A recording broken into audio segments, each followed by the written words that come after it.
প্রধানমন্ত্রী তারেক রহমানের শক্ত মনোভাবে সীমান্তে কোনোভাবেই সুবিধা করতে পারছে না ভারতীয় বর্ডার গার্ড বাহিনী বিএসএফ। এখনো পর্যন্ত বিএসএফ এর বেশ কিছু পুশিং চেষ্টা রুখে দিয়েছে বাংলাদেশ বর্ডার গার্ড বাহিনী বিজিবি। এ বিষয়ে বিস্তারিত জানিয়ে নিউজ প্রকাশ করেছে যমুনা টেলিভিশন। এখানে যমুনা টেলিভিশন যে নিউজটি প্রকাশ করেছে তা এক কথায় চমৎকার। দেখেন, এখানে যমুনা টেলিভিশন এই খবরের শিরোনাম করেছে, সীমান্তে থামছে না বিএসএফ এর পুশিংয়ের চেষ্টা, রুখে দিচ্ছে বিজিবি। মূল খবরে বলা হচ্ছে, ভারতীয় সীমান্তরক্ষী বাহিনী বিএসএফ পুশিংয়ের চেষ্টা অব্যাহত রেখেছে।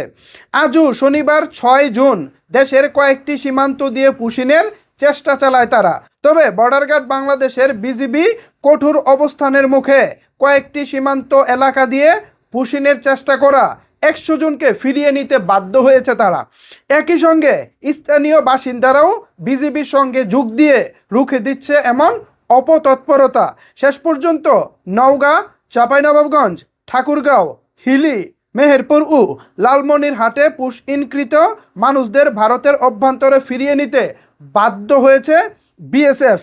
ভোরে মেহেরপুরের তেঁতুলবাড়ির হাটপাড়া সীমান্ত দিয়ে 6 জনকে এপারে ঠেলে দেওয়ার চেষ্টা চালায় বিএসএফ। তবে স্থানীয়রা বিষয়টিকে টের পেয়ে বিজিবিকে খবর দেয়। পরে বিজেপির বাধায় পণ্ড হয় পুশিংয়ের চেষ্টা। আর ঠাকুরগাঁওয়ের মশালগাঁও সীমান্ত দিয়েও 11 জনকে ঠেলে পাঠানোর চেষ্টা চালায় বিএসএফ। খবর পেয়ে ঘটনাস্থলে গিয়ে প্রতিহত করে বিজিবির সদস্যরা। পরে পতাকা বৈঠকে বিষয়টি অস্বীকার ও সীমান্তে শূন্য রেখায় অবস্থান করে 11 জনকে ফেরত নিতে অস্বীকার করে বিএসএফ।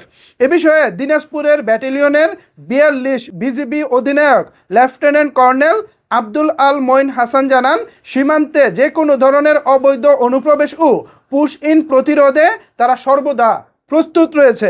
এদিকে দিনাজপুর হিলির ঘাসুরিয়া সীমান্ত দিয়েও চলে বিএসএফ এর চেষ্টা। 5 জনকে ভোরে এপারে ঠেলে দিতে গেলে তা রুখে দেয় বিজিবি। অনুপ্রবেশ ও পুশ ইন ঠেকাতে বাড়ানো হয়েছে নজরদারি। একইভাবে লালমনিরহাটের 4টি সীমান্ত পয়েন্ট দিয়ে 33 জনকে বাংলাদেশে পুশিংয়ের চেষ্টাও ব্যর্থ হয়েছে। বিজিবির কঠোর অবস্থান ও সার্বক্ষণিক নজরদারির মুখে ভারতের অভ্যন্তরে ফিরিয়ে নিতে বাধ্য হয়েছে বিএসএফ। এ বিষয়ে 15 বিজিবির মিডিয়া সেল জানিয়েছে, সীমান্তে পুশিংয়ের জন্য আনা সব ব্যক্তিকে ভারতীয় কর্তৃপক্ষ তাদের ভূখণ্ডে ফিরিয়ে নিয়েছে। গতকাল শুক্রবার সকালে নওগাঁর সাপাহার সীমান্ত দিয়ে 17 জনকে বাংলাদেশে পুশিংয়ের চেষ্টা চালায় বিএসএফ। তবে টানা 19 ঘন্টার চেষ্টার পর রাতে ওই ব্যক্তিদের আবারও ভারতীয় ভূখণ্ডে ফিরিয়ে নেওয়া হয়। অন্যদিকে পঞ্চগড় সদর উপজেলার হারিভাষা ইউনিয়নের বড়বাড়ি প্রধানপাড়া সীমান্ত এলাকায় ভারতীয় সীমান্তের শূন্য রেখায় দীর্ঘ 35 ঘন্টা ধরে অবস্থান করছেন পুশ ইন হওয়া 10 জন।